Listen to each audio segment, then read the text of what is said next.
one of the things we've all met is the accusation that we are strident or arrogant or vitriolic or shrill. What do we think about that? Yeah, well, I'm amused by it because I went out of my way in my book to address reasonable religious people, and I flew the draft with groups of students who were deeply religious. And indeed, the first draft incurred some real anguish, and so I made adjustments, and it didn't do any good in the end because I still got hammered for being rude and aggressive. And I came to realize that it's a no-win situation. It's a mug's game. The religions have contrived to make it impossible to disagree with them critically without being rude. Without being rude. They sort of play the hurt feelings card at every opportunity, and you're faced with the choice of, well, am I going to be rude, or am I going to articulate this criticism? I mean, am I going to articulate it, or am I just going to button my lip? Right. Well, that's what it is to trespass a taboo. I think we're all encountering the fact that religion is held off the table of rational criticism in some kind of formal way, even by, we're discovering, our fellow secularists and our fellow atheists. Just leave people to their own superstition, even if it's abject and causing harm, and don't look too closely at it. Now that was, of course, the point of the title of my book. There is this spell, and we got to break it. But if the charge of offensiveness in general is to be allowed in public discourse, then without self-pity, I think we should say that we too can be offended and insulted. I mean, I'm not just in disagreement when someone like Tariq Ramadan, accepted now at the high tables of Oxford University as a spokesman, says the most he'll demand when it comes to the stoning of women is a moratorium on it. I find that profoundly much more than annoying. Right, yeah. Insulting, not only insulting, but actually threatening. But you're not offended. This is, you don't take any, I don't see you taking things personally. You're alarmed by the liabilities of certain ways of thinking, as in Ramadan's case. But he would say, or people like him would say, that if I doubt the historicity of the Prophet Muhammad, I've injured them in their deepest feelings. Right. Well, I am in fact, I think all people ought to be offended, at least in their deepest integrity, by, say, the religious proposition that without a supernatural celestial dictatorship we wouldn't know right from wrong, that we only live by. But are you really offended by that? Doesn't it just seem wrong? No, I say only, Sam, that if the offensiveness charge is to be allowed in general and arbitrated by the media, then I think we're entitled to claim that much without being self-pitying or representing ourselves as an oppressed minority, which I think is an opposite danger, I will admit. I'd like to add also that I agree with Daniel that there's no way in which the charge against us can be completely avoided, because what we say does offend the very core of any serious religious person at any rate. If we deny the divinity of Jesus, for example, many people will be terrifically shocked and possibly hurt. It's just too bad. I'm fascinated by the contrast between the amount of offence that's taken by religion and the amount of offence that people take against really anything else, like your artistic taste, your taste in music, your taste in art, your politics. You can be not exactly as rude as you like, but you can be far, far more rude about such things. And I'd quite like to try to quantify that, to actually do research about it, actually test people with statements about their favourite football team or their favourite piece of music or something, and see how far you can go before they take offence, compared to, is there anything else, apart from, say, how ugly your face is, that gives such... Or your husband's or wife's or girlfriend's face. Yes. Well, it's interesting you say that, because I regularly debate with the terrible man called John Donahue of the Catholic Defence League, and he actually is righteously upset by certain trends in modern art, which tend to draw attention to themselves by blasphemy. For example, Serrano's Piss Christ, or the elephant dung on the Virgin, and so. And indeed, I think it's quite important that we share with Sophocles and other pre-monotheists a revulsion to desecration or to profanity. That we don't want to see churches desecrated or no, indeed not. religious icons trashed and so forth. We we share an admiration for at least some of the aesthetic achievements of religion. Right. I think this whole notion of I think our criticism is actually more barbed than that, in the sense that we are offending people, but we're also telling them that they're wrong to be offended. I mean, physicists aren't offended when their view of physics is disproved or challenged. I mean, this is just not the way rational minds operate when they're really trying to get at what's true in the world. And religions purport to be representing reality, and yet there's this peevish and tribal and ultimately dangerous reflexive response to having these ideas challenged. I think we're pointing to the total liability of that. Well, and two, there's no polite way to say to somebody, you've wasted your life. Do you realize you've wasted your life? Do you realize that you've just devoted all your efforts and all your goods to a glorification of something which is just a myth? Or have you ever considered even if you say, have you even considered the possibility that maybe you've wasted your life on this? There's no inoffensive way of saying that, but we do have to say it because they should jolly well consider it. Same as we do about our own lives. Oh, absolutely. Yeah. Yes. Dan Barker's making a collection of clergymen who've lost their faith, but don't dare say so because it's their only living. It's the only thing they know what to do. I've heard from one of them at least. Have you? Yeah. Yes. I used to have this when I was younger in arguments with the members of the Communist Party. They sort of knew that it was all up with the Soviet Union. Many of them had suffered a lot and sacrificed a great deal and struggled, manfully to keep what they thought was the great ideal alive. Their mainspring had broken, but they couldn't give it up because it would involve a similar concession. Right. But that certainly, if anyone said to me, how could you say that to them about the Soviet Union? Didn't you know you were going to really make them cry and hurt their feelings? I said, don't be ridiculous. Don't be absurd. But it's I find it, in many cases, almost an exactly analogous argument. When people tell me I'm being rude and vicious and terribly aggressive in a way that I should, I say, if I were saying these things about the pharmaceutical industry or the oil interests, would it be rude? Would it be off limits? No. Of course it wouldn't. Right. Well, I want religion to be treated just the way we treat the pharmaceuticals and the oil industry. I'm not against pharmaceutical companies. I'm against some of the things they do, but I just want to put religions on the same page with them. Including denying them tax exemption. Yeah. Yes. Yeah. And, or in the English case, state subsidy. I'm curious how religion acquired this charmed status that it has compared to any of these other things. I mean, somehow we've all bought into it, whether we're religious or not, and that some historical process has led to this immunization of religion against, well, this hyper offense taking that religion is allowed to take. And what's particularly amusing to me, finally, at first it infuriated me, but now I'm amused, is they've managed to enlist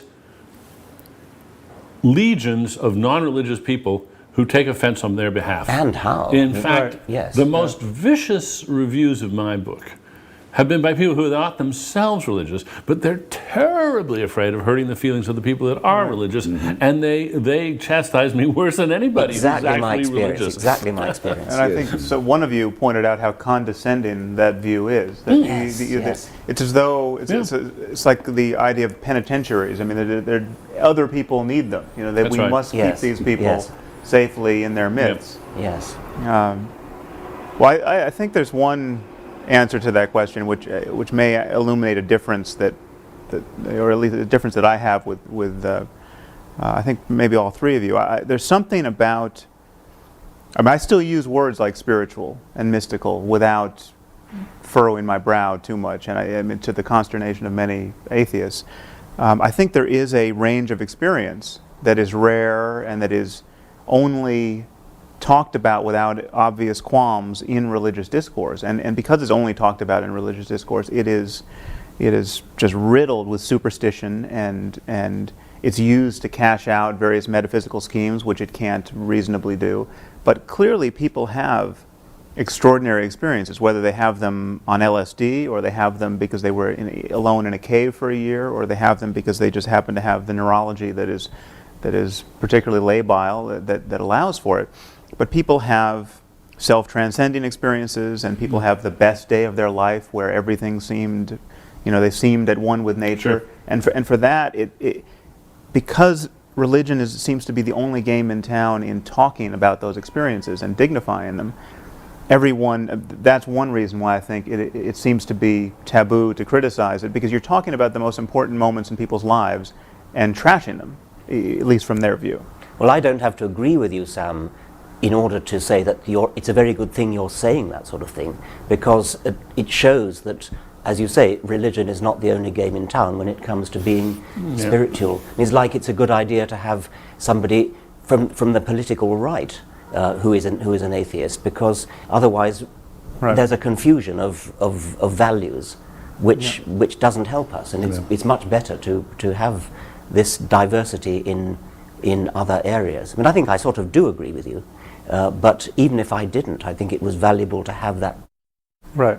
If one could make one change, and only one, mine would be to distinguish the numinous from the supernatural. Yes. Right. You had a marvelous quotation from Francis Collins, the genome pioneer, who said, while mountaineering one day, he was just overcome by the landscape, and then went down on his knees and accepted Jesus Christ. A complete non sequitur. It's never even been suggested that Jesus Christ created that landscape. Right. A frozen waterfall in three streams. Three parts. Which put him in the mind of the Trinity. Well, yeah, absolutely. We're all triune in one way or another. We're programmed for that. That's very clear. It wouldn't ever have been a four-headed God. Right. You know that from experience. But that would be an enormous distinction to make, and I think it would clear up a lot of people's confusion that what we have in our emotions, the surplus value of our personalities, the bits that aren't particularly useful for our evolution, or that we can't prove are, but that do belong to us all the same, don't belong to the supernatural and are not to be conscripted or annexed by any priesthood. Yes, it's a sad fact that people, in a sense, won't trust their own valuing of their numinous experiences. They think it isn't really as good as it seems unless it's from God, unless it's in some kind of a proof of religion. No, it's just as wonderful as it seems. It's just as important. It is the best moment in your life. And it's the moment when you forget yourself and become better than you ever thought you could be in some way, and see in all humbleness the wonderfulness of nature. That's it, and that's wonderful. But it doesn't add anything to say, golly, that has to have been given to me by somebody even more wonderful. It's been hijacked, hasn't it? It's also, I'm afraid, I think it's a deformity or a shortcoming in the human personality, frankly, because the religion keeps stressing how humble it is and how meek it is and how accepting and almost to the point of self-abnegation it is. But actually it makes extraordinarily arrogant claims for these moments. It says that I suddenly realized that the universe was all about me. Yes. And felt terrifically humble about it. Come on, we can laugh people out of that, I believe. Right. Yeah.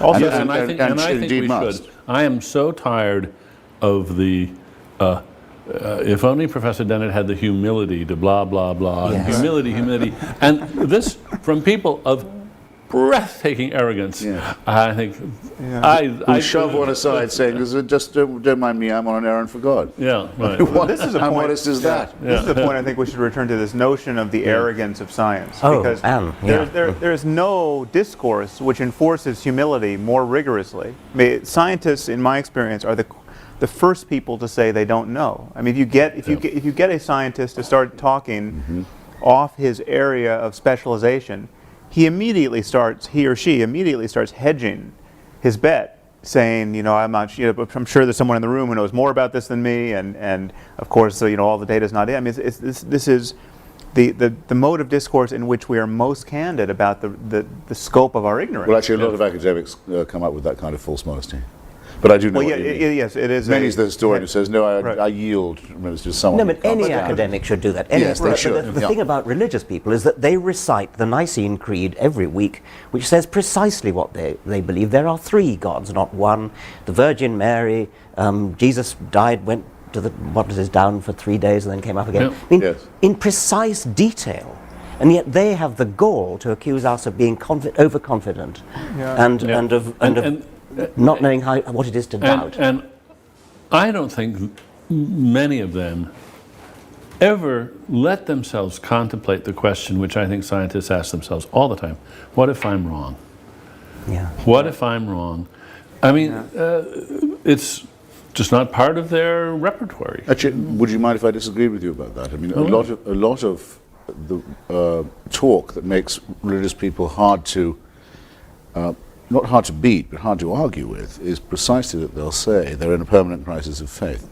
There is indeed a prayer, Lord, I believe, help thou my unbelief. Graham Greene says the great thing about being a Catholic was that it was a challenge to his unbelief. A lot of people live by keeping two sets of books. In fact, Yes. it's my impression. There is that. It's my impression, in fact, that a majority of the people I know who call themselves believers or people of faith do that all the time. I wouldn't say it was schizophrenia. That would be rude. But So- they're quite aware of the implausibility of what they say. They don't act on it when they go to the doctor or when they travel or anything of this kind. But in some sense, they couldn't be without it. But they're quite respectful of the idea of doubt. In fact, they try and build it in when they can. Well, that's interesting then. And so when they are reciting the creed with its total sort of apparent conviction, is this a kind of mantra which is forcing themselves to overcome doubt by saying, yes, I do believe, I do believe, I do believe, because Sure, really I don't. And of course, like the others, like their secular counterparts, they're glad other people believe it. It's an affirmation they wouldn't Yes. want other people not Yes. to be making. Well, also there's this curious bootstrapping move, which I tried to point out in this recent On Faith piece. This idea that you start with the premise that belief without evidence is especially noble. I mean, this is the doctrine of faith. This is the parable of doubting Thomas. And so you start with that, and then you add this notion, which has come to me through various debates, that the fact that people can believe without evidence is itself a subtle form of evidence. I mean, we're kind of wired. Actually, Francis Collins, you mentioned, brings this up in his book. The fact that we have this intuition of God is itself some subtle form of evidence. And this is kind of kindling phenomenon where once you say it's good to start without evidence, the fact that you can is a subtle form of evidence, and then the demand for any more evidence is itself a kind of corruption of the intellect or a temptation or something to be guarded against, and you get a kind of perpetual motion machine of self-deception where you can get this thing up and running. But they like the idea that it can't be demonstrated, because then there'd be nothing to be faithful about. Right. And That's the point of faith. Yeah. If everyone had seen the resurrection, and we all knew that we'd been saved by it, so, well, then we would be living in an unalterable system of belief, and it would have to be policed. Right. Well, and it would actually be, those of us who don't believe in it are very glad it's not true, because we think it would be horrible. Those who do believe it don't want it to be absolutely proven, so there can't be any doubt about it, because then there's no wrestling with the conscience, there are no dark nights of the soul. It was a review of one of our books, I don't remember which, but it was exactly that point, that just, what a crass expectation on the part of atheists that there should be total evidence for this. I mean, there'd be much less magic. You know, if everyone was compelled to believe by too much evidence. Actually, this is Francis Collins. I'm sorry. This is Francis Collins. A friend of mine, Canon Fenton of Oxford, actually, said that if the church validated the Holy Shroud of Turin, he personally would leave the ranks, because if they were doing things like that, he didn't want any part of it. Right. I didn't expect when I started off my book tour to be as lucky as I was. I mean, Jerry Falwell died in my first week on the road. That was amazing. Yes, that was amazing luck. I didn't expect Mother Teresa to come out as an atheist. But reading her letters, which I now have, it's rather interesting. She writes, I can't bring myself to believe any of this. She tells all her confessors, all her superiors, I can't hear a voice, I can't feel a presence, even in the Mass, even in the sacrament. It's no small thing. And they write back to her saying, that's good. Right. That's great. You're suffering. It gives you a share in the crucifixion. It makes you part of Calvary. Yeah. You can't beat an argument like that. Right. The less you believe it, the more you're an illustration the more of faith. You prove it's true. Yeah. Yes, and the struggle, the dark night of the soul is the proof in itself. Yeah. So we just have to realize that these really are non-overlapping magisteria. We can't hope to argue with a mentality of this kind. Well, but we can do just what you're doing now, and that is, we can say, look at this interesting bag of tricks that have evolved. Notice that they're circular, that they're self-sustaining, that they don't have any, that they could be about anything. And then you don't argue with them. You simply point out that these are not valid ways of thinking about anything, because you could use the very same tricks to sustain something which was manifestly fraudulent. And in fact, what fascinates me is that a lot of the tricks they have their counterparts with con artists. They use the very same forms of non-argument, the very same non sequiturs, and they make, for instance, they make a virtue out of trust. And as soon as you start exhibiting any suspicion of the con man he gets all hurt on you and plays the hurt feelings card and reminds you how wonderful taking it on faith is, and how I mean, there aren't any new tricks. These tricks have evolved over. And one could add years. the production of bogus special effects as well, which is one of the things that completely convicts religion of being fraudulent. The belief in the miraculous. The same people will say, well, Einstein felt a spiritual force in the universe, when he said the whole point about it is there are no miracles. There are no changes in the natural order. That's the miraculous thing. They're completely cynical about claiming him. Well, the other thing worth pointing out, almost the same breath, is that every religious person feels the same criticism of other people's faith that we do as atheists. I mean, they reject the pseudo miracles and the pseudo claims to certainty of others, and they see the confidence tricks in other people's faith, and they see it rather readily. You know, every Christian knows the Quran can't be the perfect word of the Creator of the universe, and anyone who thinks it is hasn't read it closely enough, and is just in this hermetically sealed discourse that isn't really being self-critical. And I think we're on very strong. We make a very strong case when we point that out, and point out also that whatever people are experiencing in church or in prayer, no matter how positive, the fact that Buddhists and Hindus and Muslims and Christians are all experiencing it proves that it can't be a matter of the divinity of Jesus or the unique sanctity of the Quran, or because there's 17 different ways of getting there. Yeah. By the way, on that, a tiny point. It's not. I hope not a digression. It's useful bearing that in mind too when you get, as I did this morning on ABC News, the question, well, wouldn't you say religion did some good in the world? I mean, there are good people. You never don't get that argument. And by the way, there's no reason why one shouldn't. We say, well, yes, I have indeed heard it said that Hamas provides social services in Gaza. And I've even heard it said that Louis Farrakhan's group gets young black men in prison off drugs. I don't know if it's true. I'm willing to accept it might be. It doesn't alter the fact that the one is a militarized terrorist organization with a fanatical anti-Semitic ideology, and the second is a racist crackpot cult. Yeah. And the other, I have no doubt that Scientology gets people off drugs too. But my insistence always with these people is, if you will claim it for one, you must accept it for them all. And the other move you can make there, because if you don't, it's flat out dishonest. You can invent an ideology which, by your mere invention in that moment, is obviously untrue, which would be quite useful if propagated to billions. I mean, That's right. You could say, this is my new religion. Teach people to demand that your children study science and math and economics and all of our terrestrial disciplines to the best of their abilities. And if they don't persist in those efforts, they'll be tortured after death by 17 demons. This would be extremely useful, and it would be far more useful than Islam, propagated to billions. And yet, what are the chances that the 17 demons exist? Zero.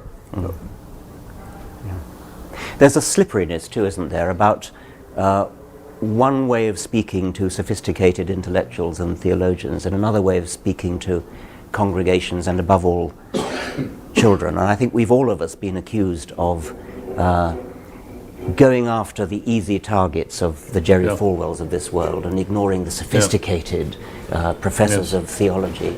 And I mean, I don't know what you feel about that, but one of the things I feel is that the sophisticated professors of theology will say one thing to each other and to intellectuals generally, but will say something totally different to a congregation. They'll talk about miracles, they'll talk about... Well, they won't talk to a congregation. Well, archbishops will. Yes, but when the sophisticated theologians try to talk to the preachers won't have any of it. Well, that's true. I mean, you got to realize that sophisticated theology is like stamp collecting. It's a very specialized thing, and only a few people do it. And a negligible influence. They take in their own laundry, and they get all excited about some very arcane details, and their own religions pay almost no attention to what they're saying. A little bit of it does, of course, filter in, but it always gets beefed up again for general consumption, because what they say in their writings, at least from my experience, is eye-glazing, mind-twisting, very subtle things which have no particular bearing on life. Oh, no, I must insist. I must say a good word here for Professor Alistair McGrath, who in his attack on Richard said it's not true, as we've always been told, and most Christians believe, that Tertullian said, credo quia absurdum, I believe it because it's ridiculous. No, it turns out, I've checked this now, though I don't know this from McGrath, that in fact Tertullian said the impossibility of it is the thing that makes it the most believable. That's a well distinction, I think. And very useful for training one's mind. Very useful for training one's mind in the fine points. It's the likelihood, in other words, that it could have been made up, is diminished by the incredibility of it. Who would try and invent something that was that unbelievable? You make some very good points that actually is, That's a good I point. think, a debate perfectly well worth having. What I say to these people is this: you're sending your email or your letter to the wrong address. Everyone says, let's not judge religion by its fundamentalists. All right. Take the Church of England.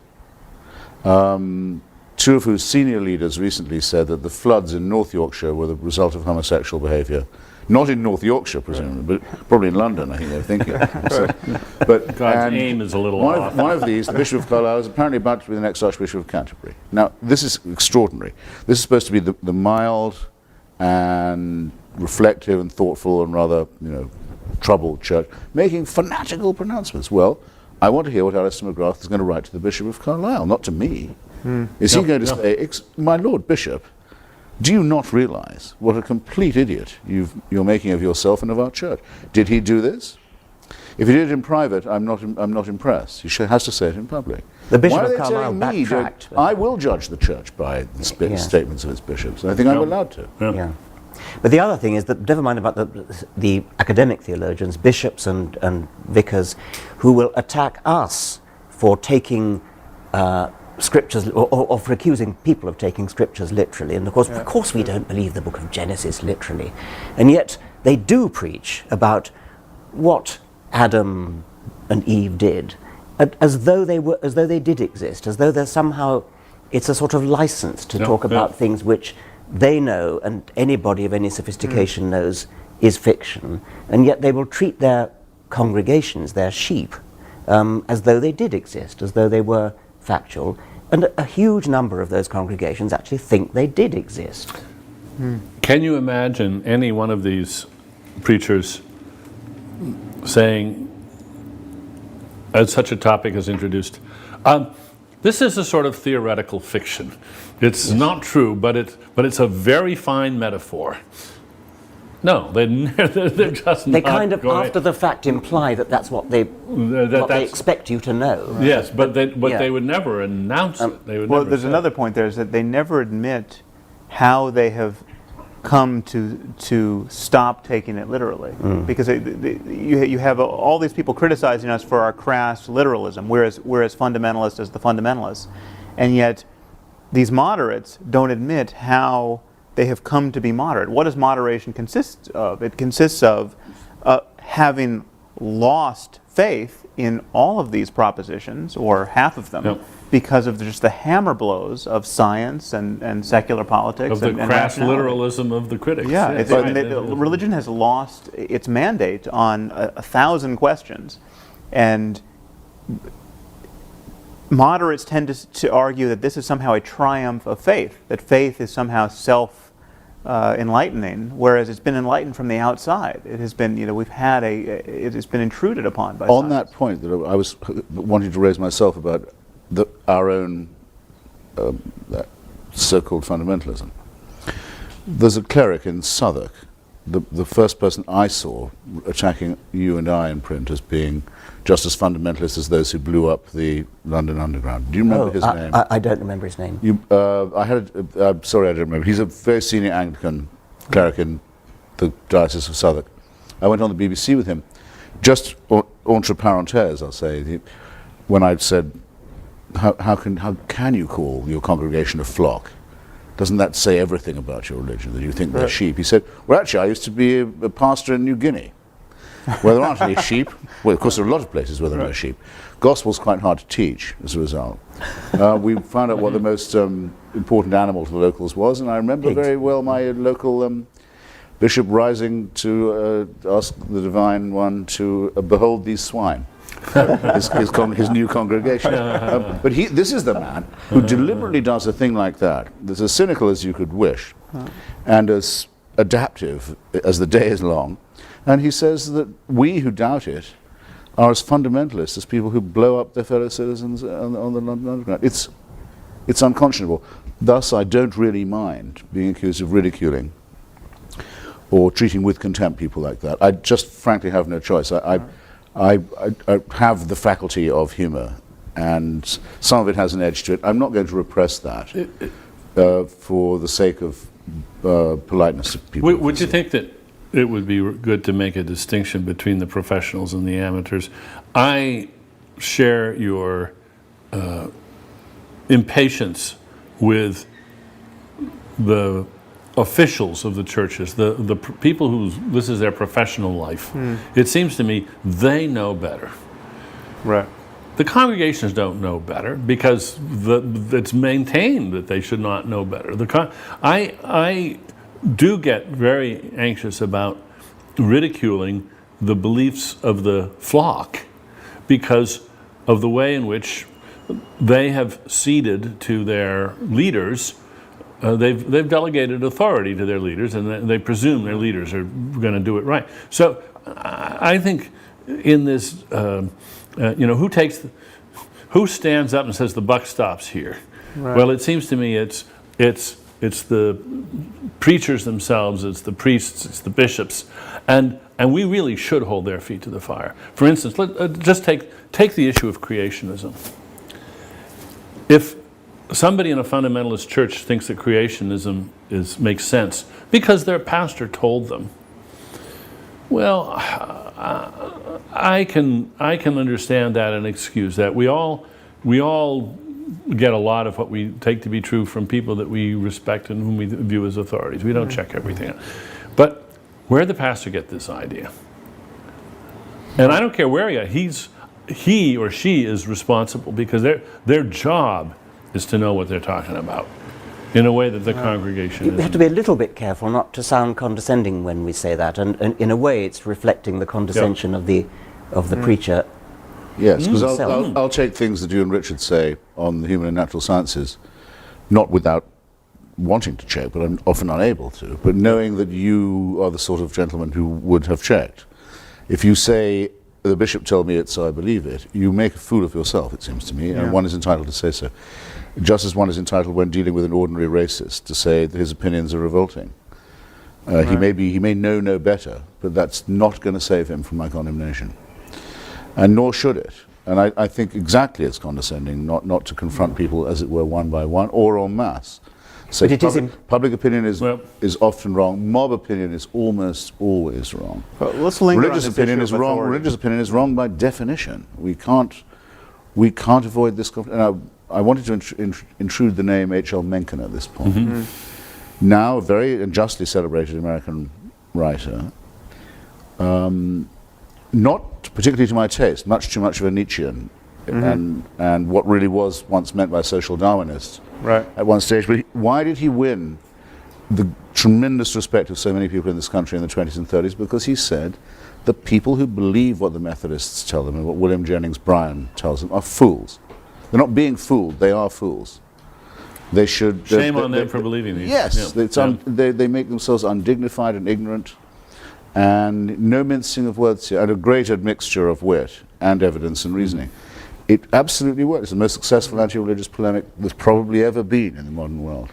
In the 20th century, anyway. I think we just touched upon an issue that we should really highlight this whole notion of authority, because religious people often argue that science is just a tissue of uncashed checks. You know, we're all relying on authority. How do you know that the cosmological constant is whatever it is? You know, so I think you two are well placed to do this. Differentiate the kind of faith placing in authority that we practice without fear in science and rationality generally, and the kind of faith placing in the preacher or the theologian that we criticize. Well, what we actually do when we who are not physicists take on trust what physicists say is we have some evidence to suggest that physicists have looked into the matter, that they've done experiments, that they've peer-reviewed their papers, that they've criticized each other, that they've been subjected to massive criticism from their peers in seminars and in lectures and things. And they've come through. And remember the structure that's there too. It's not just that there's peer review, but it's very important that it's competitive. For instance, when Fermat's last theorem was proved by Andrew Wiles. The reason that those of us who forget it, I'm never going to understand that proof, but the reason that we can be confident that it really is a proof is that nobody wanted him to get there every first. other mathematician who was competent in the world was very well motivated to study that, and believe me, if they begrudge him that this is a proof, it's a proof. And there's nothing like that. No, because when the antithesis of no religious person has ever been able to say what Einstein said. If I'm right, the following solar event will occur off the west coast of Africa in, I forget how many years and months from now, and it did, within a very tiny degree of variation. There's never been a prophecy that's been vindicated like that, or anyone willing to place their reputation and their, as it were, their life on the idea that it would be. I was once asked at a public meeting, don't you think that the mysteriousness of quantum theory is just the same as the mysteriousness of the Trinity or the transubstantiation? And the answer, of course, can be answered in two quotes from Richard Feynman. One, Richard Feynman said, if you think you understand quantum theory, you don't understand quantum theory. He was admitting that it's highly mysterious. But the other thing is that the predictions of quantum theory, experimentally, are verified to the equivalent of predicting the width of North America to the width of one human hair. And so quantum theory is massively supported by accurate predictions, even if you don't understand the mystery of the Copenhagen interpretation or whatever it is. Whereas the mystery of the Trinity doesn't even try to make a prediction, let alone an accurate one. You know, I don't like. It isn't a mystery either. I don't like the use of the word mystery here. Yes. I think there's been a lot of consciousness raising in philosophy about this term, where we have so-called Mysterians, the new Mysterians. These are people who like the term mystery. Noam Chomsky is famously quoted to say, "There's two kinds of questions: there's puzzles and mysteries. Puzzles are soluble, mysteries aren't." And first of all, I just don't buy that, but I buy the distinction and say there's nothing about mystery in science. There's puzzles, there's deep puzzles, there's things we don't know, there's things we'll never know, but they aren't systematically incomprehensible to human beings. The glorification of the idea that these things are systematically incomprehensible is, I think, has no place in science. Which is why I think we should be quite happy to revive traditional terms in our discourse, such as obscurantism and obfuscation, is what they really are. And to point out that these things can make intelligent people act stupidly. John Cornwell, who's just written another attack on yourself, Richard, and who is an old friend of mine, a very brilliant guy, wrote one of the best studies of the Catholic Church and fascism that has been published. He's, in his review of you, he says, Professor Dawkins should just look at the shelves of books there are on the Trinity. The library is full of attempts to solve this problem before he's so... But none of the books in those religious libraries solve it either. Yeah. No. The whole point is that it remains insoluble and is used to keep people feeling baffled and inferior.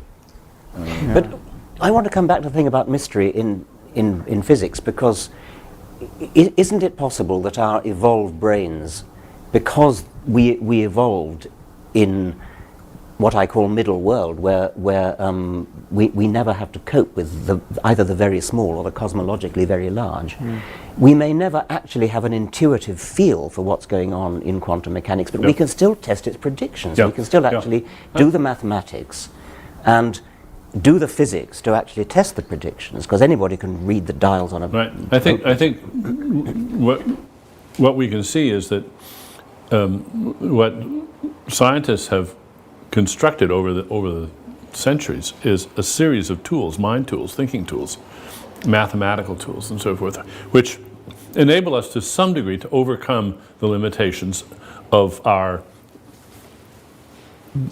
evolved brains, our Stone Age, if you like, brains. And overcoming those limitations is not always direct. Sometimes you have to give up something. Yes, you'll just never be able to, as you say, to be able to think intuitively about this. But you can know that even though you can't think intuitively about it, there's this laborious process by which you can make progress, and you do have to cede a certain authority to the process, but you can test that, and it can carry you from A to B. In the same way, if you're if you're a quadriplegic, an artificial device can carry you from A to B. Doesn't mean you can walk from A to B, but you can get from A to B. Yes. I mean, the bolder physicists will say, "Oh, who cares about intuition? I mean, just look at the math." That's right. They are comfortable with with living with their prostheses. Well, the perfect example of that is just dimensions beyond 3, because we can't visualize a 4th dimension or a 5th, but it's trivial to represent it mathematically. And so we can move into other domains. And now we teach our undergraduates how to manipulate n-dimensional spaces and to think about vectors in n-dimensional spaces. And they get used to the fact they can't quite imagine. What you do is you imagine 3 of them and say, you wave your hand a little bit and say, more of the same.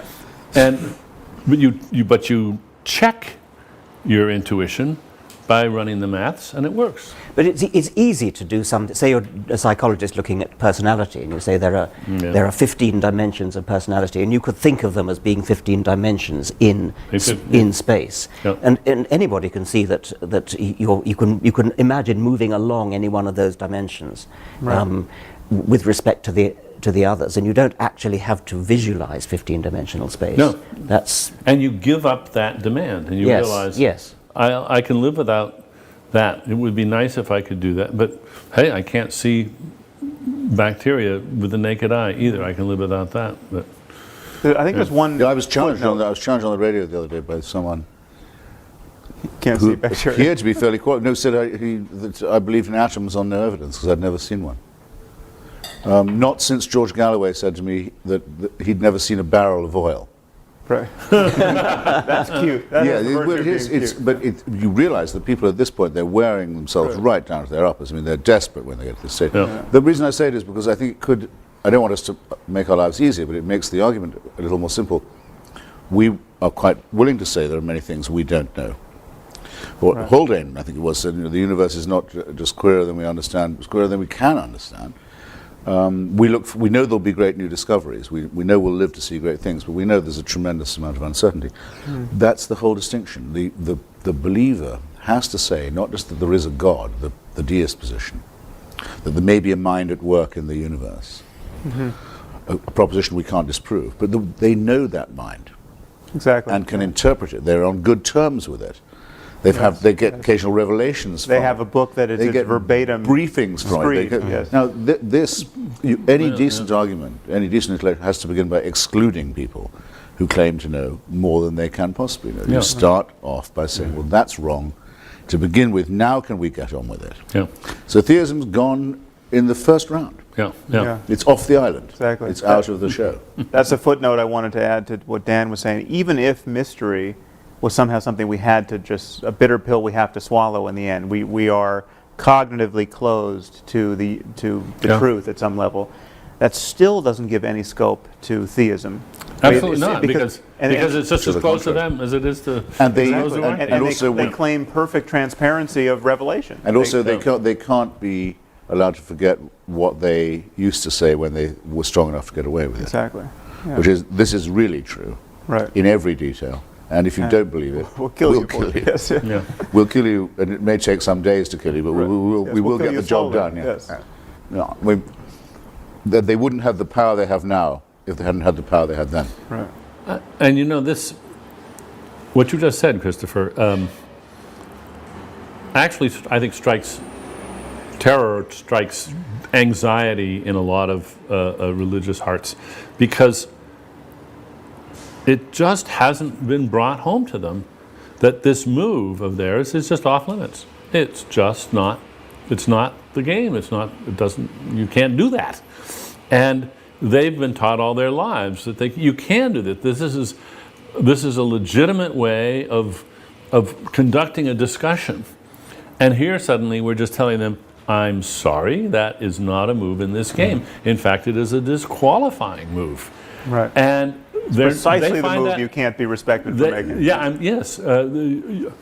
Just adumbrate the move for me a bit, if you would, or for us. Perhaps only for me. Say what you think that move is. Somebody plays the faith card. Yes. They say, look, I am a Christian, and we Christians, we just have to believe this, and that's it. At which point, I guess the polite way of saying it is, well, okay, if that's true, you'll just have to excuse yourself from the discussion because you've declared yourself incompetent to proceed with an open mind. Now, if you really can't defend your view, then sorry, you can't put it forward. We're not going to let you play the faith card. Now, if you want to defend what your holy book says in terms that we can appreciate, fine. But because it says it in the holy book, that just doesn't cut any ice at all. And if you think it does, you're clearly, that is, first of all, that's just arrogant. It is a bullying move, and we're just not going to accept it. And it's a move that they don't accept when done in the name of another faith. Exactly. But now, in which case, could I ask you something, all three of you who are wiser than I on this matter, what do we think of Victor Stenger's book that says that we can now scientifically disprove the existence of God? Do you have a view of this? Which God? I haven't read the book. Which God? The God of any kind of... Either creating one, or supervising one, and certainly an intervening one. I mean, I think that's fairly exhaustive. My view had always been that since we have to live with uncertainty, only those who are certain leave the room before the discussion can become adult. Victor Stenger seems to think now we've got to the stage where we can say with reasonable confidence it's disproved, not as not vindicated or better explanation proposed. But I just thought it'd be an interesting proposition because it matters a lot to me that our opinions are congruent with uncertainty. Right. Well, I think the weak link... And in other words, with doubt. Yeah, I was a big fan of his book and actually blurbed it, but I think the weakest link is this foundational claim on the texts, this idea that we know that the Bible is the perfect word of an omniscient deity, because that is an especially weak claim, and it really is the claim. It is really the gold in their epistemological gold standard. I mean, it all rests on that. That if the Bible is not a magic book, Christianity in this case evaporates. If the Quran is not a magic book, Islam evaporates. And when you look at the books and ask yourself, is there the slightest shred of evidence that this is the product of omniscience? Is there a single sentence in here that could not have been uttered by a person for whom a wheelbarrow would have been, emergent technology? You have to say no. I mean, there's not. If the Bible had an account of DNA and electricity and other things that would astonish us, then okay, our jaws drop suitably, and we have to have a sensible conversation about the source of this knowledge. Dinesh D'Souza makes this claim in his new book. He's going to be, by the way, one of the much more literate and well-read and educated of our antagonists. I'm going to be debating soon. He says that in Genesis, which people used to mock, they said, "Let there be light," and then only a few staves later you get the sun and the moon and the stars. Right. How could that be? Well, that's actually, according to the Big Bang, that would be right. Yeah, but that's The Bang pathetic. precedes the galaxies. Yeah, yeah. I mean, believe me, it's pathetic too. But Right. Well, I try to demonstrate this cast of mind in, I think, a very long endnote in the End of Faith, where I say any text can be read. Well, with the eyes of faith, you can make magical impressions out of any text. So I literally walked into a bookstore, the cookbook aisle of a bookstore, randomly opened a cookbook, found a recipe for wok, I think it was wok seared shrimp with Ogo relish or something, and then came up with a mystical interpretation of the recipe. And you can do it. I mean, you can connect the dots with any crazy text well, and find wisdom in it. Michael Shermer did it with the Bible code. Right, I haven't seen that. The but hidden yeah. messages in the Bible. Yeah. Yeah. Very, very good. You can write yesterday's headlines Yep. from it Right. anytime you like. Yeah. I have a question for the three of you. Is there any argument for faith, any challenge to your atheism that has given you pause, that has sent you back on your heels, where you felt you didn't have a ready answer, etc.? I actually can't think of any. I mean, I think the closest is the idea that the fundamental constants of the universe are too good to be true, and that does seem to me to need some kind of explanation if it's true. I mean, Victor Stenger doesn't think it is true, but many physicists do. I don't think, I mean, it certainly doesn't in any way suggest to me a creative intelligence, because you're still left with the problem of explaining where that came from. Right. And a creative intelligence who's sufficiently creative and intelligent enough to fine-tune the constants of the universe to give rise to us has got to be a lot more fine-tuned himself than... Why create all the other planets in our solar system dead? Well, that's a separate question. Yeah, say, well, if it's that good. Yeah. I mean, Yes. Bishop Montefiore was very good at this, was a former friend of mine, say that you have to marvel at the conditions of life and the knife edge on which they are. So it is a knife edge, yes. Our planet is, a lot of it too hot or too cold. Right. It's sort of climate. Riddled with The other parasites, planets are completely too hot or too cold to support life. That's just one solar system, the only one we know about where there is life. Not much of a designer. And of course you can't get out of the infinite regress. But I've not come across a single persuasive argument of that kind. But I wouldn't have expected to, because as I realized when I thought one evening, they never come up with anything new. Well, why would they? Their arguments are very old by definition. And they were all evolved when we knew very, very little about the natural order. The only argument that I find at all attractive, and this is for faith you asked as well as for theism, is what I suppose I'd call the apotropaic. When people say all the praise belongs to God for this, he's to be thanked for all this. That is actually a form of modesty. It's a superstitious one. That's why I say apotropaic. But Right. it's avoiding hubris. It's also for that reason, obviously pre-monotheistic. But religion does or can help people to avoid hubris, I think, morally and intellectually, and that might be a. But that's not an argument that it's true. Oh, for heaven's sake! No. There are and cannot be any such arguments, I think. Well, maybe I should broaden this question. No, wait a minute. I think But before you answer, Dan, I could give you several discoveries which would shake my faith right to the ground. But let me just broaden the question. Yeah. Not only Rabbits in the Precambrian. No. not only an argument for the plausibility of religious belief, but an argument that suggests that what we're up to, criticizing faith, is a bad thing. Oh, that's much easier. We shouldn't be doing. So Yeah. let's That's- exclude okay, that. yes, by all means. Yeah. Yes. We shouldn't be doing what we're doing. That's much easier. Okay. It's easier to think of a good reason. I mean, somebody could come up with an argument that says that the world is a better place and everybody believes a falsehood. Is there any context, though, in your work or in dialogue with your critics where you feel that argument has given you pause? Oh yes.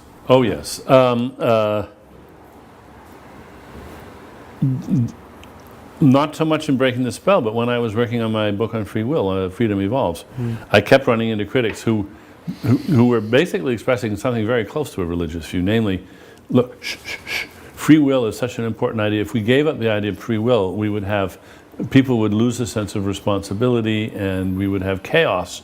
And you really don't want to look too closely. Just avert your eyes. Do not look too closely at this issue of free will and determinism. And I thought about that explicitly in the environmental impact category. Okay, could I imagine that my irrepressible curiosity could lead me to articulate something, true or false, That's dangerous. which would have such devastating effects on the world that I should just shut up and change the subject? Right. And I think that's a good question that we all should ask. Yeah, good. Absolutely. Mm-hmm. And I spent a lot of time thinking hard about that, and I wouldn't have published either of those two books if I hadn't come to the conclusion that it was not only, as it were, environmentally safe to proceed this way, but obligatory. But I think you should ask that question. I do. Right. Before publishing a book, but not before deciding for yourself, do I think that this is true or not?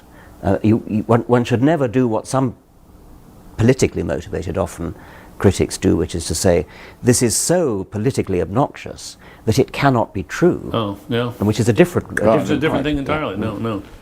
No, it would be like discovering that you thought that the bell curve on white and black intelligence was a correct interpretation of IQ. Yes, and you could well suppress you publications.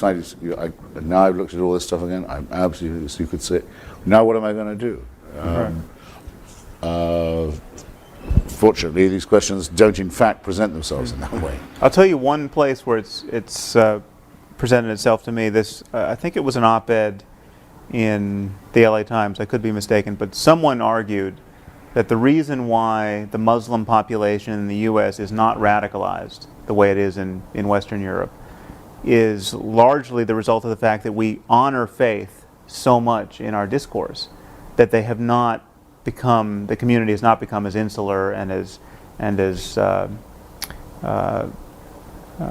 grievance-ridden as it has in Western Europe. As in Western Europe. Now, I don't know if this is true, but if it were true, that gave me a moment's pause. That would be of interest. James Wolfenson, later the World Bank, recently the negotiator on Gaza, says that he firmly believes that he had tremendous influence for good with the Muslim Brotherhood and Hamas because he was an Orthodox Jew.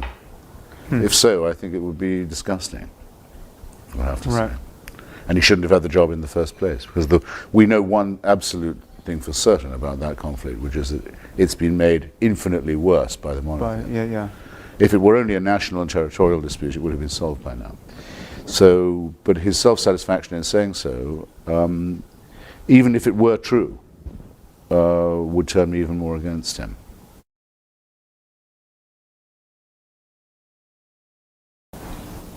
The two issues converge here. One is the question, what do we want to accomplish? What do we reasonably think we can accomplish? And then this article of faith that I think circulates, unfortunately, among people of our viewpoint, that you can't argue anyone out of their beliefs. I mean, well, is this a completely fatuous exercise, or can we actually win a war of ideas with people? And I think, certainly judging from my email, we can. I mean, I'm constantly getting email from people who have lost their faith and in effect been argued out of it. And the straw that broke that camel's back was either one of our books or some other process of reasoning or incompatibility of what they knew to be true and what they were told by their faith, that I think we have to just highlight the fact that it's possible for people to be shown the contradictions and internal to their faith, or the contradiction between their faith and what we've come to know to be true about the universe, and they just, the process can take minutes or months or years, but they have to renounce their superstition in the face of what they now know to be true. I was having an argument with a very sophisticated biologist who's a brilliant expositor of evolution, and he still believes in God. And I said, how can you, what's this all about? And he said, I accept all your rational arguments, however, it's faith. And then he said this very significant phrase to me, there's a reason that it's called faith. He said it very decisively, very almost aggressively. There's a reason that it's called faith, and that was to him the absolute knockdown clincher. You can't argue with it because it's faith. And he said it proudly and defiantly, rather than in any sort of apologetic way. And you get it all the time in North America from people who say you've got to read William James and have had to be able to judge other people's subjective experiences, which is something that's by definition impossible to do. Right. If it's real to them, why can't you respect it? I mean, this wouldn't be accepted in any other field of argument at all. The impression people are under is the critical thing about them. I had a debate with a very senior Presbyterian in Orange County. I asked him, because we were talking about biblical literalism, of which he wasn't an exponent, but I said, well, what about the graves opening at the time of the crucifixion according to St. Matthew? Matthew, I'd rather say. And everyone getting out of their graves in Jerusalem, walking around greeting old friends in the city. I was going to ask him, doesn't that rather cheapen the idea of the resurrection of Jesus? But he mistook my purpose. He wanted to know if I believed that had happened. That was what he thought. Right. And he said that as a historian, which he also was, he was inclined to doubt it. Right. But that as a Presbyterian minister, he thought it was true. I thought, well, all right then. How many personalities do we have? I'm seriously, for me, it was enough that I got him to say that. Right. I said, in that case, I rest my case, in fact. I don't want to say any more to you now. You've said all I could say. Yeah. Well, there's one other chip I'd like to put on the table here. There's this phenomenon of someone like Francis Collins, or the biologist you just mentioned, someone who obviously has enough of the facts on board, enough of a scientific education to know better, and still does not know better, or professes not to know better. And I think we have a cultural problem where, and this was actually brought home to me at one talk I gave. A physics professor came up to me at the end of the talk and told me that he had brought one of his graduate students who was a devout Christian and who was quite shaken by my talk, and all I got from of this report was that this was the first time his faith had ever really been explicitly challenged. And so there's something about that. It's true to say that you can go through the curriculum of becoming a scientist and never have your faith explicitly challenged because it's taboo to do so. And now we have engineers who can build nuclear bombs in the Muslim world who still think it's plausible metaphysics that you can get to paradise and get 72 virgins. And we have people like Francis Collins who think that on Sunday you can kneel down in the dewy grass and give yourself to Jesus because you're in the presence of a frozen waterfall, and on Monday you can be a physical geneticist. Well, according to our friend, the great Pervez Hoodboy, the great Pakistani physicist, there are people who think you can use the jinns, the devils, and harness their power for the reactor. It's almost tempting to fund such a project. Yeah, and it seems, and I gather that, again, I can't get over him still, the respected Tariq Ramadan of St. Anthony's College, Oxford, says in his book, I'm told, that he believes in jinns too. Right. I hope I'm not doing him an injustice. I've been told that in his book, In the Steps of the Prophet, he says as much. So one is up against things that are flat out primitive and superstitious. I think it may be easier than we're supposing to shake people's faith. There's been a moratorium on this for a long time. We're just the beginning of a new wave of explicit attempts to shake people's faith, and it's bearing fruit. And the obstacles, it seems to me, are not that we don't have the facts or the arguments. It's these strategic reasons for not professing it, not admitting it. Not admitting it to yourself, not admitting it in public, because your family is going to view it as a betrayal. You're just embarrassed to admit that you were taken in by this for so long. It takes, I think, tremendous courage to just declare that you've given that all up. And if we can find ways to help people find that courage and give them some examples of people who have done this, and they're doing just fine. They may have lost the affections of a parent or something like that. They may have hurt some family members, but still, I think it's a good thing to encourage. And I don't think we should assume that we can't do this. I think we can. Yes, it's almost patronising to suggest that we couldn't. I mean, to suggest that it shouldn't, that it's not. On the other hand, I think we all know people who seem to manage this kind of split brain feat of, as Sam said, believing one thing on a Sunday and then something totally contradictory or incompatible in the rest of the week. And there's nothing, I suppose, neurologically wrong with that. I mean, there's no reason why one shouldn't have a brain that's split in that kind of way. But it is unstable in a certain way. But and I'm sure you're right that people do this and they're very good at it, and they do it by deflecting attention from it. Yeah. And let's start. But how you can live with it? Let's start focusing attention. How can you live with a contradiction in your? By forgetting that you're doing this and by not attending to it. I think what I would love to do is to invent a memorable catchphrase or term that would rise unbidden in their minds when they caught themselves doing it. Mm-hmm. And then they would think, oh, this is one of those cosmic shifts that Dennett and Dawkins and Harris and Hitchens are talking about. Oh, right, and they think this is somehow illicit.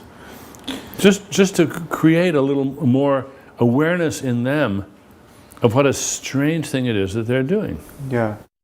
I'm afraid to say that I think that cognitive dissonance is probably necessary for everyday survival.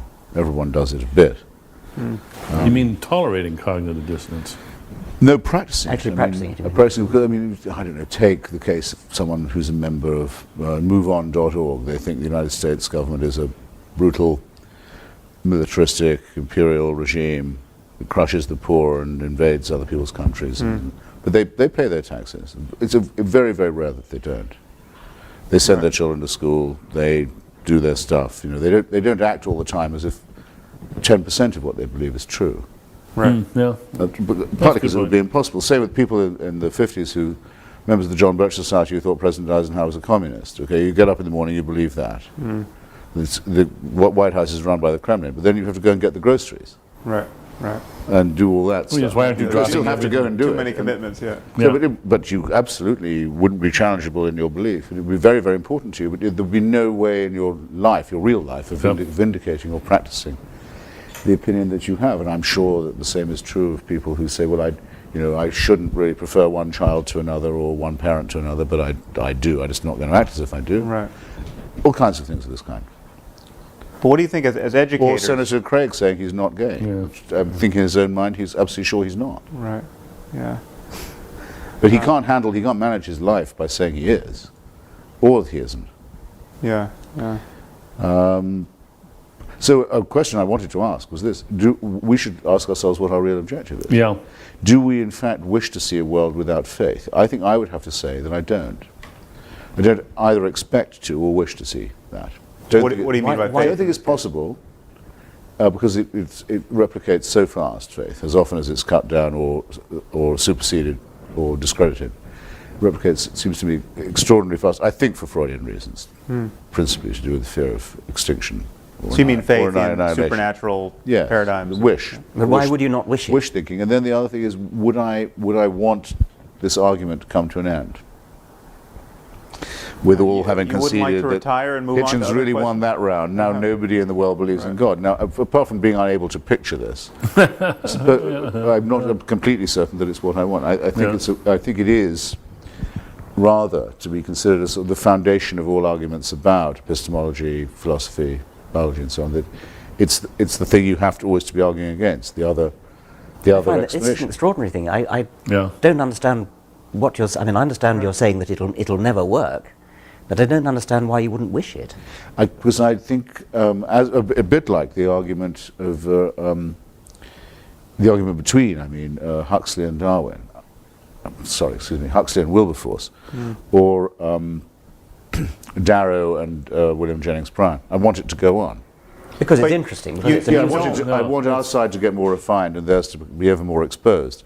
But I can't see it with one hand clapping. You don't want it to go on with the jihadists. I mean, there's a certain face of this. No, but I don't have a difference of opinion with the jihadists. Well, you do in terms of the legitimacy of their project. No, not really. No, there's nothing to argue about with that. I mean, there's a simple matter of survival. I want them to be extirpated. Or then move it down to the people who are blocking stem cell research. That is a purely primate response with me. They're recognizing the need to destroy an enemy in order to assure my own survival. I've no interest at all in what But it they sounds think. like you're No, I mean, really, we haven't still come to your question about Islam, but no interest at all in what they think. Only interested in refining methods of destroying them. Okay. In other words, you've simply given up. A task in which, by the way, one gets very little secular support. Yes. Most atheists don't want this fight. Yeah. The most important one is the one they want to shirk. They'd far rather go off and dump on Billy Graham. Well, because on that they know that they can't, there's no danger. I think that because we find the idea of exterminating these people just abhorrent, and we think that besides it will breed them extirpating. Extirpate. Yes. Complete destruction of the jihadist forces. Extermination, I think, has to be applied more as a species or to. No, but Christopher, going back to your thing about, it sounds as though you like argument, you like having, it's almost the theatre of having an intellectual argument which would be lost. Well, I would rather say the dialectic, actually, Richard. In other words, one learns from arguing with other people. Yes. And I think all of us around this table have probably enhanced or improved our own capacities as reasoners. Yes, but I mean, there's plenty of other things to reason about. You can having won the battle against religion, we can go back to science or whatever it is we practice, and we can argue and reason about that. And there's plenty of arguments that are really worthwhile. But it'll always be the case that some will attribute their presence here to the laws of biology, and others will attribute their presence here to a divine plan that has a scheme for them. Well, and you can tell a lot, in my view, about people from which view they take. And as we all know, only one of those views makes sense, but how do we know that? Because we have to contrast it with the opposite one. But let me make an analogy here, though. Not going to disappear. Because you could have said the same thing about witchcraft at some point in recent history. You could say that every culture has had a belief in witches, a belief in the efficacy of magic spells. Witchcraft is ubiquitous, and we're never going to get rid of it, and we're fools to try. Or we can try only as a matter of dialectic.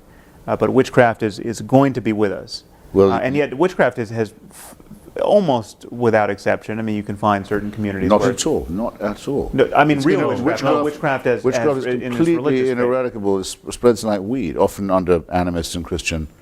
No, I don't mean not in the Western world. I mean frank witchcraft. Witchcraft of the evil eye, and instead of medicine, you have. You think you've got rid of that?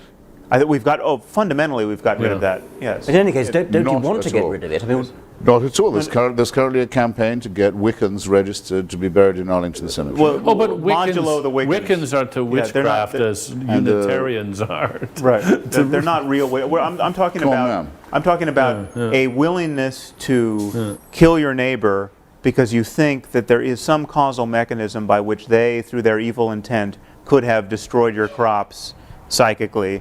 Or cast an evil eye upon your. I mean, it comes in ignorance of medical science. I mean, you don't know why people get sick, and you suspect your neighbor of ill intent, and then witchcraft fills the void there. No, one wouldn't say in such a case that one wished to be. One didn't wish to be without it. That we lost something interesting to argue with. But we are effectively. I mean, we're not dealing with the claims of witches intruding upon medical. Don't go to alternative medicine and acupuncture here. I'm talking about real witchcraft. Well, I was about to do that very thing. Yeah. And the Washington Post publishes horoscopes every day. Astrology is yet another matter. But astrology is a. Let's take a moderate. Astrology is not going to be eradicated. But it doesn't need to be eradicated. No, but you're confusing whether it's going to be eradicated and whether you want it to be eradicated. And it sounds as though you don't want it to be eradicated because you want something to argue against and something to sharpen your wits up. I think that is in fact what I. But in fact, instead of thinking about eradication, why not think about it the way an evolutionary epidemiologist would and say, what we want to do is we want to encourage the evolution of avirulence. We want to get rid of the harmful kinds. And I mean, I don't care about astrology. I don't think it's harmful enough. I mean, it was a little scary when Reagan was reportedly using astrology to make decisions. But that, I hope, anomalous case aside, I find the superstition that astrology is important to be relatively harmless. If we could only do the same thing, if we could only relegate the other enthusiasms to the status of astrology, I'd be happy. Right. Well, look, you don't accept or you don't like my answer, but I think the question is going to be asked of us. It was asked of me today, actually, again on the TV. It said, do you wish no one was going to church this morning in the United States? Right. What's your answer? Well, I've given mine. Richard's disagreed a bit. The answer I gave this morning was, I think people would be much better off without false consolation, and I don't want them trying to inflict their beliefs on me. So they'd be doing themselves and me a favor if they gave it up. So perhaps in that sense I contradict myself. I mean, I wish they would stop it, but then I would be left with no one to argue with. But you have many other subjects. And I certainly didn't say that I thought if they'd only listened to me, they would stop going. Okay, so there are two questions here.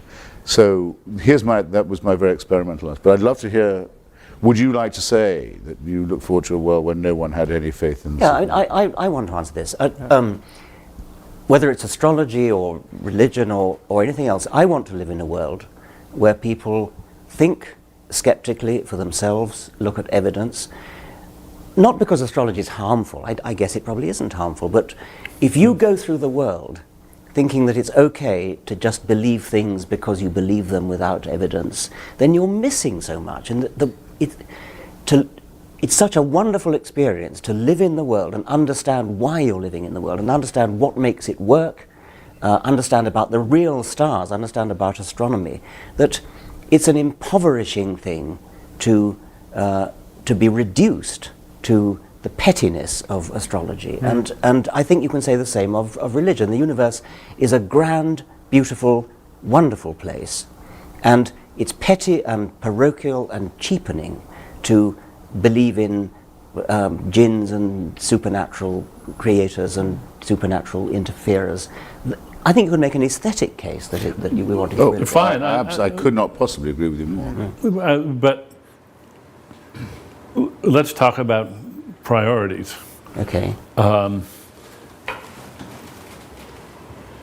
If we could just get rid of some of the most pernicious and noxious excesses, what would be the triumphs you would go for first? What would really thrill you as an objective reached?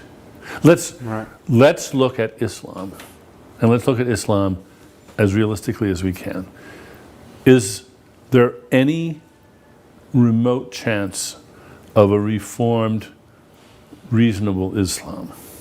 Well, isn't the present savage Islam actually rather recent? Isn't it the Wahhabi? You have to go back quite a ways, I think, to get only up to a point. I mean, I think there's, and again, none of us are whether we're equipped to do it, we're not the most persuasive mouthpieces of this criticism. I mean, it takes someone like Ayaan Hirsi Ali or a Muslim scholar, someone like Ibn Waraq, to authentically criticize Islam and have it be heard by people, but especially the secular liberals of a sort who don't trust our take on this. But it seems to me you have different historical moments in the history of Islam that are distinct. One where Islam really has, you have some Muslim, you have a caliphate, or you have some Muslim country which has a reign of Islam and is unmolested, but for whatever period of time from the outside, and then Islam can be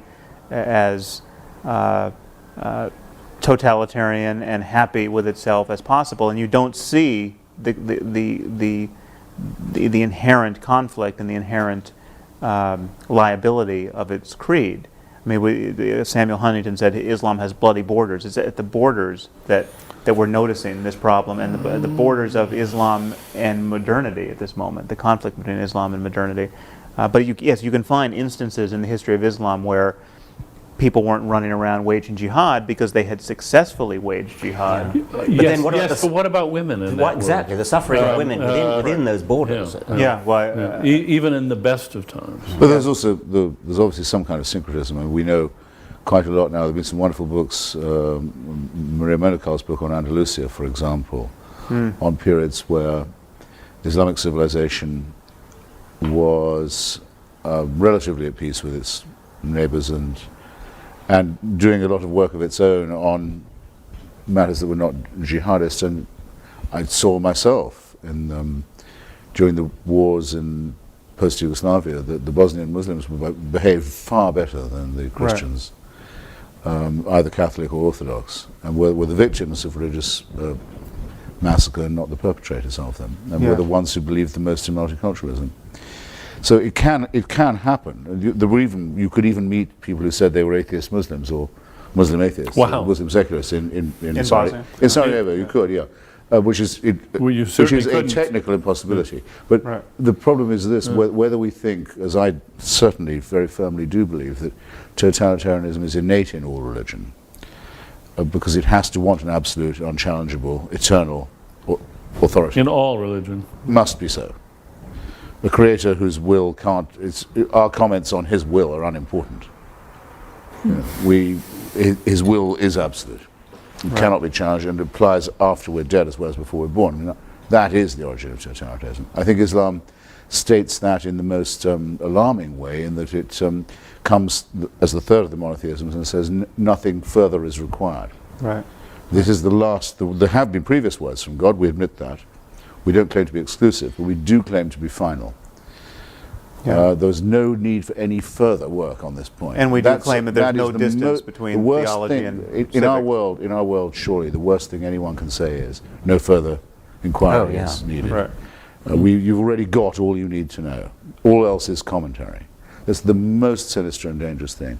And that is a claim that Islam makes that others don't quite make in the same way. Well, let me play devil's advocate for a moment on that. There's no point. refutation of Islam in Christianity or Judaism, but there is in Islam. We accept all the bad bits of Judaism. We love Abraham and his sacrifice of his son, or willingness to sacrifice. We love all that. We absolutely esteem the virgin birth, the most nonsensical bits of Christianity. We think, all that's great. You're all welcome to join, but we have the final word. Right. That's deadly. Yes. And I think our existence is incompatible with that preaching. Let me just play devil's advocate for a moment, so at least we're clear what the position is. I'd rather speak for the devil pro bono myself. Well, okay. We can all speak for the devil. I'm sure a lot of people think we're doing just that. I, for one, think that the fact that something is true is not quite sufficient for spreading it about or for trying to discover it. The idea that there's things we should just not try to find out is an idea that I take seriously.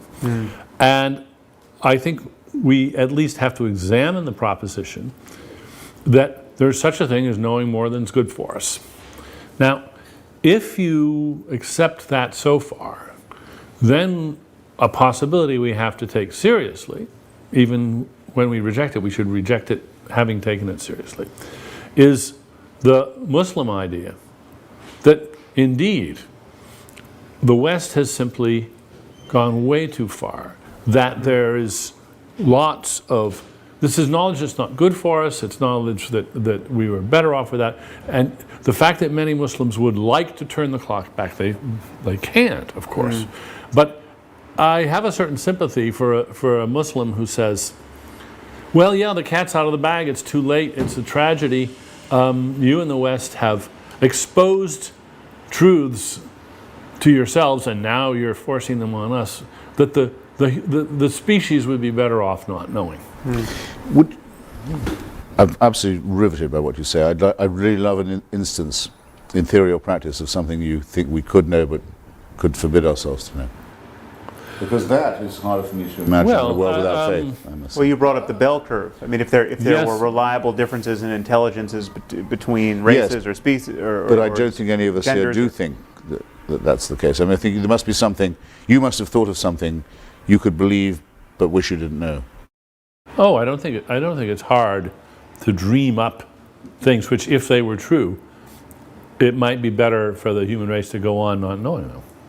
But could you concretize it just a little more? Yeah. I'm completely fascinated. I mean, the hypothetical is one thing, but Christopher's asking, do you actually, have you ever suppressed something? No, I haven't. No. Can you imagine yourself doing so, by the way? I mean, I can't. Oh, I can imagine it. I hope it never comes up. Well, take the the synthesizing of bioweapons. I mean, what should nature publish the code for smallpox, where you can just anyone within his lab can. There's all those. Cook it Oh up. well, all right, but that wouldn't be a knowledge of which we should remain innocent. Well, That would be an ability. That would be more like a capacity. I think with foresight, it's certainly you can conceive of a circumstance where someone can seek knowledge, the only conceivable application of which would be unethical, or the dissemination of which would put power in the wrong hands. Or, Yes. I mean, but actually, you brought up something which I think is crucial here, because it's not so much the spread of the wrong seditious truths to Islam or the rest of the world that I think we're guilty of in the eyes of our opponents. It's the not honoring of facts that are not easily quantified and easily discussed in science. I mean, the classic retort to all of us is, prove to me that you love your wife. I mean, as though this is a knockdown argument against atheism. You can't prove it. Well, if you unpack that a little bit, you can prove it. You can demonstrate it. We know what we mean by love. But there is this domain of the sacred that is not easily captured by science, and scientific discourse has really ceded it to religious discourse historically. Well, and artistic discourse. Yeah, which is not religious necessarily. But I would argue it's not even well captured by art necessarily. There's something in the same way that love is not really well captured by art, and compassion is not. Well, I mean, you can represent it in art, but it's not reducible to. You don't go into the museum and find compassion in its purest form. And I think there's something about the way we, as atheists, merely dismiss the bogus claims of religious people that convinces religious people that there's something we're missing. And I think we have to be sensitive to this. Absolutely. That's why they bring up, what about when has secularism ever built anything like Durham Cathedral, or Chartres, or devotional painting, or the music of Bach? But I think we have Bach, answers to that. I think we have answers to that. I mean, and you provide a very good answer to that. If there was secular patronage of the arts at that point, then one, we can't know that Michelangelo was actually a believer, because the consequences of professing your unbelief in that case was death. But two, if we had a secular organization to commission Michelangelo, we would have all that secular artwork. Though, I didn't actually say that the corollary held. Which? I think it's true we can't know with devotional painting and sculpture and architecture that the patronage didn't have a lot to do with it. But I can't hear myself saying, if only you had a secular painter, you've done just as good work. Oh, no. I think I'm fusing you and Richard there. I think I can't, I don't know why, and I'm quite happy to find that I don't know why. I can't quite hear myself saying that Michelangelo, if he'd been commissioned to do the ceiling of a museum of science, wouldn't have produced something just as wonderful. In some way, I'm reluctant to affirm that, yes. I find it very, very easy to believe that. That could be a difference between us. I mean, with devotional poetry, where I do think, I don't know very much about painting and architecture and music, but, and some devotional architecture, like say St. Peter's, it couldn't be done. I don't like any way. And knowing that it was built by a special sale of indulgences doesn't help either. With devotional poetry, like that of, say, John Donne or George Herbert, I find it very hard to imagine that it's faked or done for a patron. I mean, yes, I think that's fair enough. It would be very improbable people would write poetry but like could that it be done in to the spirit please of anyone. Well, I frankly think that's the only explanation. But in any case, what conclusion would you draw? I mean, if Donne's devotional poetry is wonderful, so what? I mean, it doesn't show that it represents truth in any sense. Not in the least. Well, my favourite devotional poem is Philip Larkin's Churchgoing, one of the best poems ever written. It exactly expresses. I wish I had it here. Well, actually, I do have it here. If you like, I can read it. But I wouldn't trust anyone who believed any more or any less than Larkin does when he goes to a wayside Gothic church in the English countryside. Who felt, I don't say believed, I shouldn't say believed, who felt any more than he does. He's an atheist. Or who felt any less, that there's something serious about this. All right, but... And something written into the human personality and as well as the landscape. Well, this But brings us back to your I don't see question. that this is Of course, anything other than it goes a without special saying, it says case nothing of- about the truth of religion. I don't think this is see how this is anything other than a special case. Other special cases of which would be, you just couldn't, I can't think of a perfect example of this. Only by being lost at sea for 2 years in a boat and then surviving that's the only way you could conceivably have written this account. It could not be fiction. Or quit smoking. And it's Yes. glorious, wonderful art, and that can be true, and we just accept that's true. And Donne's poetry, only very extreme circumstances could make it possible, and we can be grateful, perhaps, that those extreme circumstances existed and made this possible. In his case. Yeah. But Right. now you wouldn't recommend being lost at sea to everyone. No. Yeah. No. No, I wouldn't recommend Death Be Not Proud to anyone either. Yeah, That's yeah. a wonderful poem. It's a complete gibberish if you look only at the words. But you It's the asked, most extraordinary gibberish if you look only at the words, but there's an X factor involved, which I'm quite happy to both assume will persist and will need to be confronted. right. You raised this issue, though, of whether or not we would wish the churches emptied on Sundays. And I think you were uncertain whether you would, and I think I would agree. I would want a different church. I would want a different ritual motivated by different ideas. But I think there's a place for the sacred in our lives, but under some construal that doesn't presuppose any bullshit. But I think there's a usefulness to seeking profundity as a matter of our attention, Sure.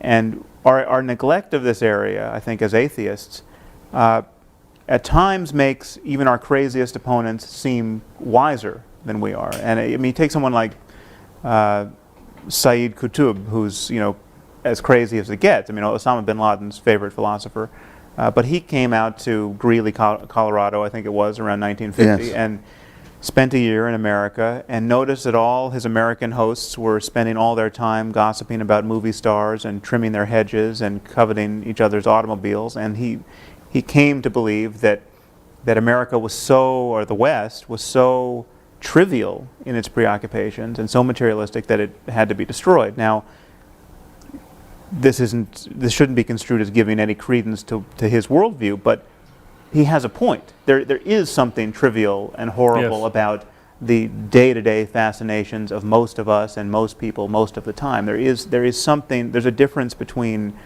kind of really using your attention wisely in a meaningful way and our perpetual distraction. And traditionally, only religion has tried to enunciate and clarify that difference.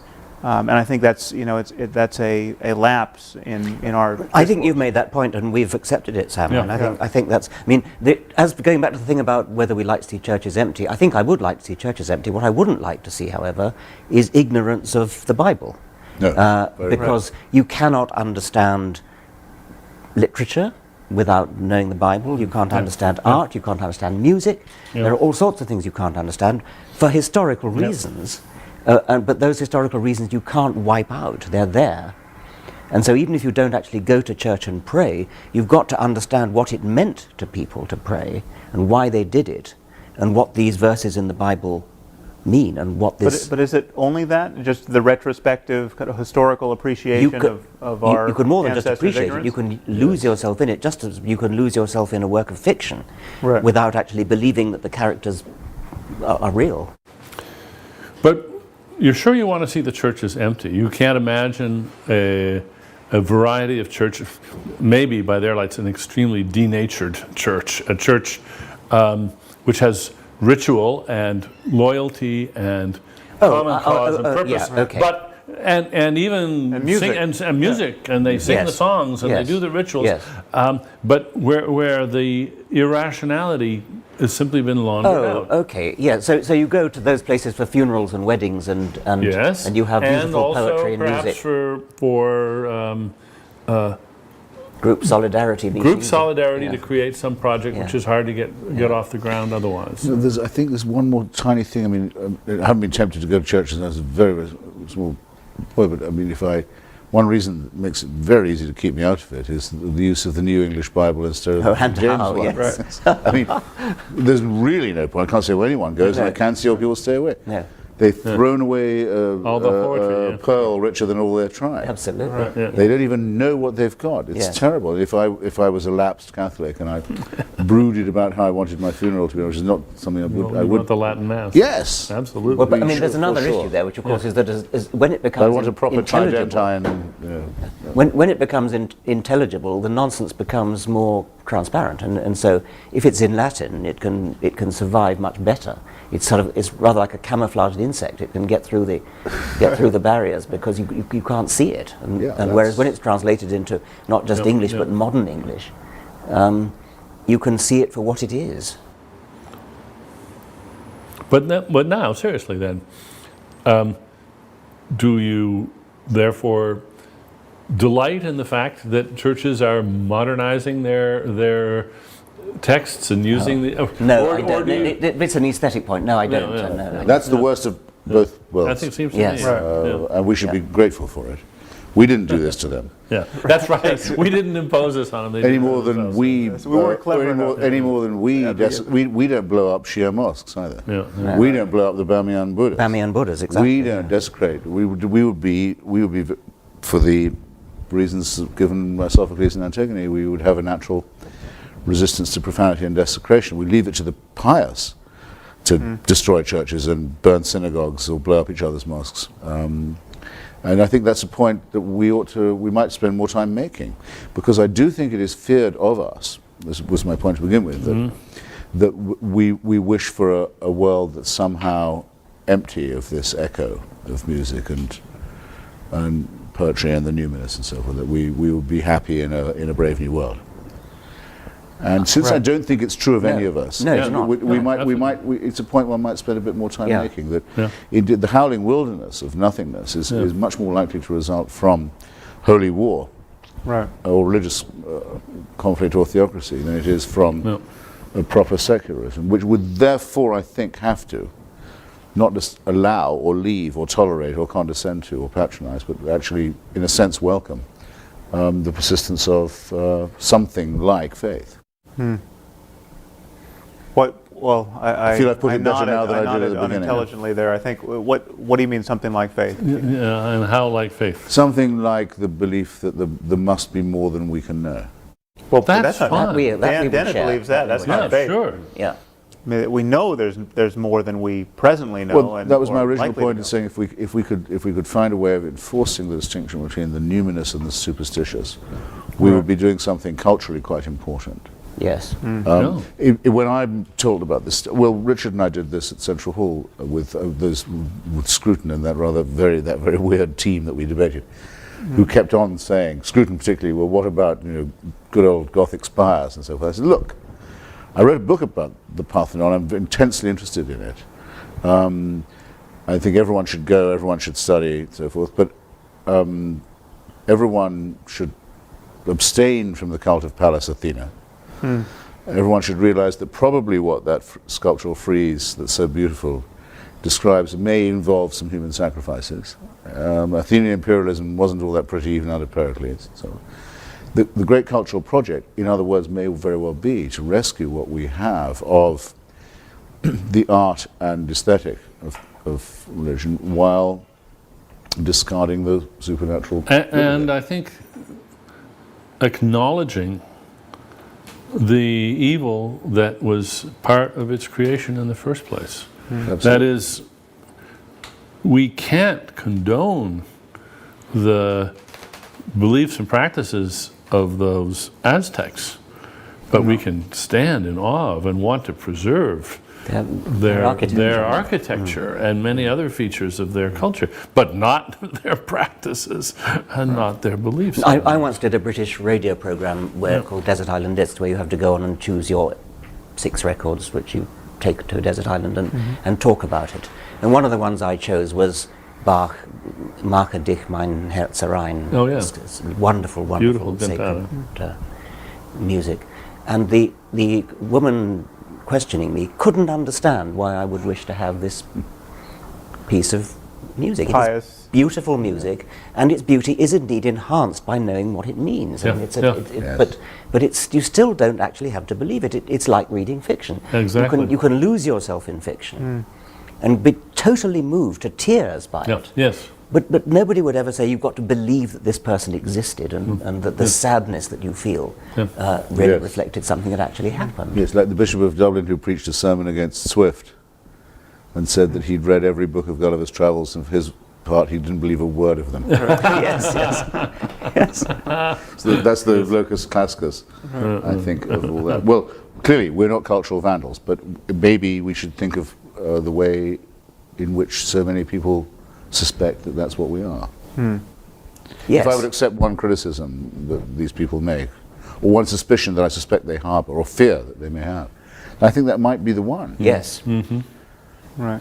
That it would be all chromium and steel and Yes, And very no much Christmas so. carols and no Yes. and no menorahs. They, and they no- couldn't anybody who makes that criticism couldn't possibly have read any one of our books. No. Well, that's another problem too, which is isn't another it? problem. Is the people that, of course, this isn't just our books; it's so many books. Yes. People don't read them; they just read the reviews and then they decide that's what the book. we're about to have the Christmas wars again, of course, and this being the last day of September, yeah, you can feel it all coming on. But I always, whenever it comes up, when I go on any of these shows to discuss it, I say it was Oliver Cromwell who cut down the Christmas trees and forbade. It was the Puritan Protestants, the ancestors of the American fundamentalists, who it's said the Bamiyan Christmas Buddhas would be again. blasphemy. Yeah. Yeah. Yes. Do at least respect your own traditions, because I do. Yes. I think Yes. Cromwell was a great man in many other ways as well. Right. This is actually a pagan festival. Well, we were all outed with our Christmas trees last Yes, year. we had our. Did I you have see not the that? slightest problem with Christmas No, trees. no. I don't know. No, we had our Christmas card with our Yeah. pictures of It's us. a good old Norse booze up, and why the hell not? Well, but it's not just that. I mean, we I have like a- solstices as much as the next person. we have an annual Christmas carol party where we sing the music and all the music with all the words and Sure. not the secular And Christmas why stuff. not? Yes. And it's just glorious stuff. Yeah. That part of the Christian story is fantastic. Yeah. It's just a beautiful tale, and you can love every inch of it. I without once, believing it. I once at lunch was next to the lady who was on our opponent at that debate in London, Rabbi Neuberger. Rabbi Neuberger, and she asked me whether I said grace in New College when I happened to be senior fellow. And I said, of course I say grace. It's a matter of simple courtesy. And she was furious. Oh, really? That I should somehow be so hypocritical as to say grace. And I could only say, well, look, it may mean something to you, but it means absolutely nothing to me. This is a Latin formula which has some history, and I appreciate history. Freddie Eyre, the philosopher, also used to say grace. And what he said was, I won't utter falsehoods, but I've no objection to uttering meaningless statements. Yes. Right, that's right. He, Yeah. the Wickham professor. Yes. Wickham logical, professor, yes. Professor Yeah. was an old friend. Did we answer your question on Islam? I don't know. I think it's... Well, I'll ask a related question. Do you feel there's any burden we have as critics of religion to be even-handed in our criticism of religion, or is it fair to notice that there's a spectrum of religious ideas and commitments, and Islam is on one end of it, and the Amish and the Jains and others are on another, and there are real differences here that we have to take seriously? Well, of course we have to take them seriously, but we don't have to do the network balancing trick all the time. There are plenty of people taking care of pointing out the good stuff and the benign stuff, and we can acknowledge that and then concentrate on the problems. That's what critics do. And again, it's, if we were writing books about the pharmaceutical industry, would we have to spend equal time on all the good they do? Or could we specialize in the problems? And I think it's very clear. I think Sam's asking more But about... we could criticize Merck if they were especially egregious as opposed to some other company. I mean, if we were focusing on the pharmaceutical industry, not all pharmaceutical businesses would be culpable in the same way. Yeah, right. Well, and Yeah. so then the question is what? Should we? Is there something wrong with? No, I think you're talking at cross purposes. I think Sam's asking about whether we should be even-handed in criticising the different religions. You're talking about even-handedness about good versus bad. And, whether all religions are equally bad. yes, whether Islam is worse than Christianity or It seems to me that we fail to enlist the friends we have on this subject when we balance this. I mean, it's a tactic. It's a media tactic, and in some sense, it's almost an ontological commitment of atheism to say that all faith claims are in some sense equivalent. You know, the media says the Muslims have their extremists, and we have our extremists. We have jihadists in the Middle East, and we have there's an imbalance there. People who kill abortion doctors, and it's just not a real equation. I mean, the mayhem that's going on under the aegis of Islam just cannot be compared to the fact that we have two people who a decade kill abortionists, and so I think my commitment. I mean, this is one of the problems I have with the concept of atheism. Is I just think it hobbles us in this discourse where we have to seem to kind of spread the light of criticism equally in all directions at all moments, and I think we could, on any specific question, have a majority of religious people agree with us. I mean, a majority of people in this country, in the United States, clearly agree that the doctrine of martyrdom in Islam is appalling and not benign and liable to get a lot of people killed and worthy of criticism. Likewise, the doctrine that souls live in petri dishes. Even Christians, even 70% of Americans don't want to believe that in light of the promise of stem cell research. So it seems to me once we focus on particulars, we have a real strength of numbers, and yet when we stand back from the ramparts of atheism and say it's all bogus, we lose 90% of our neighbors. Well, I'm sure that's right. On the other hand, my concern is actually not so much with the evils of religion as whether it's true. And I really do. I mean, I care passionately about that. The fact of the matter is there, as a matter of fact, a supernatural creator in this universe, and I really care about that. And so, although I also care about the evils of religion, I'm prepared to be even-handed because they all make this claim, which seems to me equally I would never give up the claim that all religions are equally false. And for that reason, because they're false by preferring faith to reason, latently at least equally dangerous. But equally false, but surely not quite equally dangerous because no, latently I think so. Because latently maybe. Because of the surrender of the mind. The surrender of the mind, the eagerness to discard the only thing that we've got that makes us higher primates, the faculty of reason. That's always deadly. And always, I'm not sure. I think it's potentially the Amish can't hurt me, but they can sure hurt the people who live in their community. They have a little totalitarian. But not quite in the same way. The Dalai Lama claims to be a god king of a hereditary monarchy and inherited godliness. It's the most repulsive possible idea, and he runs a crummy little dictatorship in Dharamsala. Right. And it would be worse, and praises the Indian nuclear tests, it would be worse. It's only limited by his own limited scope. But if you added the same evil jihad to that, you would be more concerned. Well, look, every time I've ever debated with Islamists, they've all said, you've just offended 1 billion Muslims, as if they spoke for them. Right. As if there's a definite threat to this, a menace, a military tone to what they say. In other words, if they'd said, you've just offended me as a Muslim, it doesn't sound quite the same, does it? If they were the only one who believed in the Prophet Muhammad. No, it's 1 billion. And by the way, what's implied in that is watch out. Right. I don't care. If there was only one person who believed that the Prophet Muhammad had been given dictation by the Archangel Gabriel, I'd still say what I was saying. Right, but you wouldn't lay awake And it would be just as dangerous that they believed that, yes. It would, because it could spread.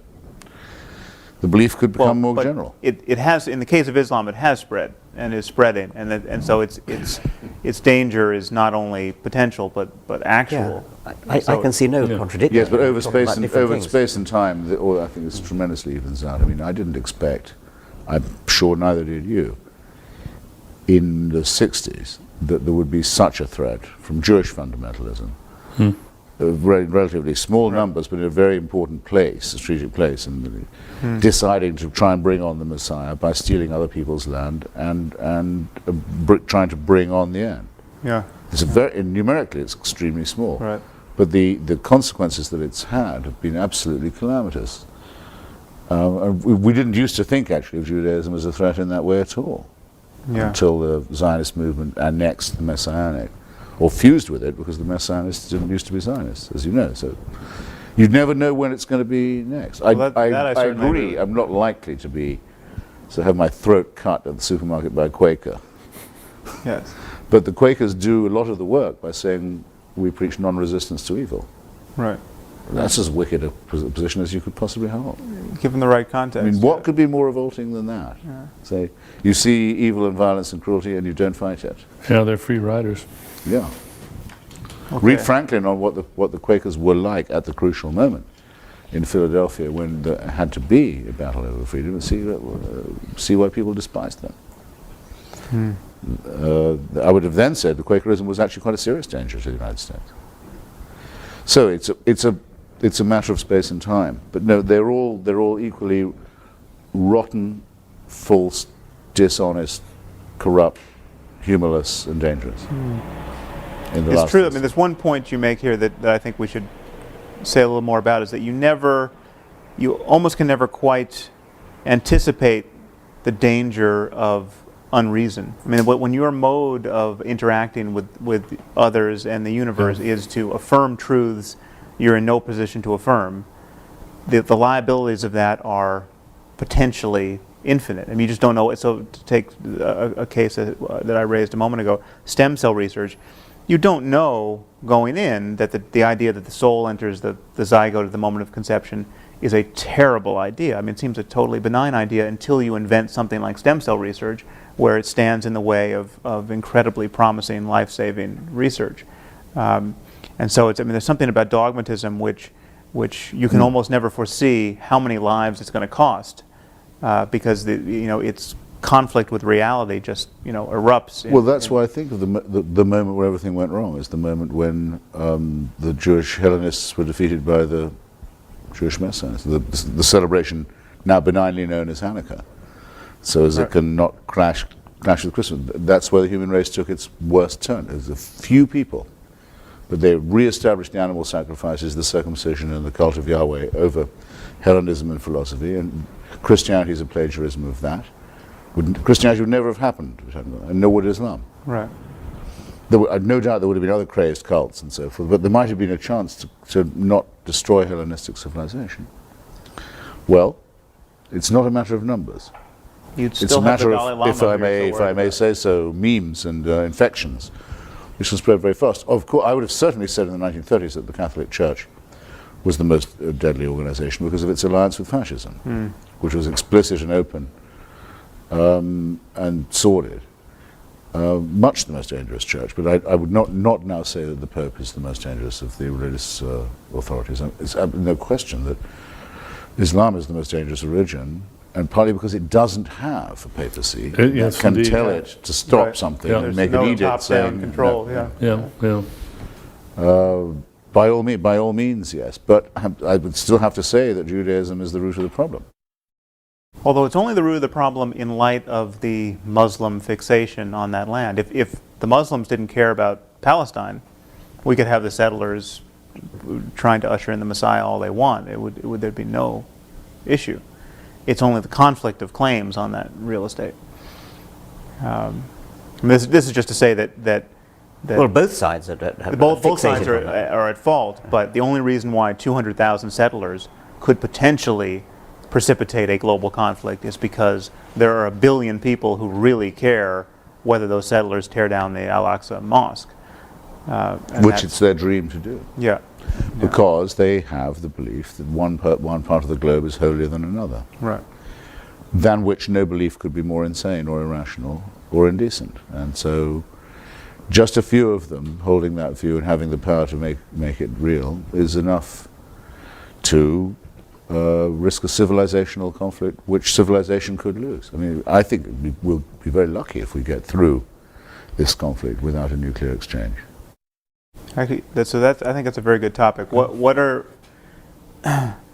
our most grandiose hopes and fears here? I mean, what do you think reasonably could be accomplished in the lifetime of our children? What do you think the stakes actually are? And how would you get there? Yeah, I mean, is there something we can engineer apart from just mere criticism? I mean, are there like practical steps? I mean, what with $1 billion could we do to affect some significant change of ideas? Is there any practical? I feel myself on the losing side politically and on the winning side intellectually. I mean, that's just you don't see anything to do. In the current zeitgeist, I don't think we would be accused of undue conceit if we said of ourselves, or didn't mind it being said of us, that we've been opening and carrying forward and largely winning an argument that's been neglected for too long. And that certainly in the United States and Britain at this moment, that's true, it seems to me. But in global terms, I think we're absolutely in a tiny, dwindling minority that's going to be defeated by the forces of theocracy. Which will probably. You're betting against us. No, I think they're going to end up by destroying civilization. I've long thought so. Well, of course, you may be right, but not without a because it can be a single catastrophe. Because that's my big disagreement with Professor Dawkins, is that I think it's us plus the 82nd Airborne and the 101st who are the real fighters for secularism at the moment, the ones who are really fighting the main enemy. So in what sense do you disagree on that? And I think probably among secularists that must be considered the most eccentric position you could possibly hold. That's a tooth fairy belief among most people. That I believe it to be an absolute fact. It is only because of the willingness of the United States to combat and confront theocracy that we have a chance of beating it. Our arguments are absolutely of no relevance in that respect. No, you may have many more takers, although not on the territory of Iraq.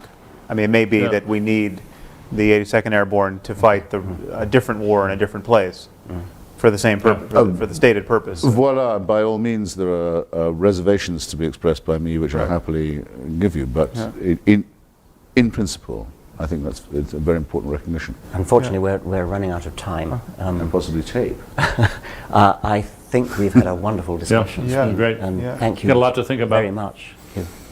Yeah.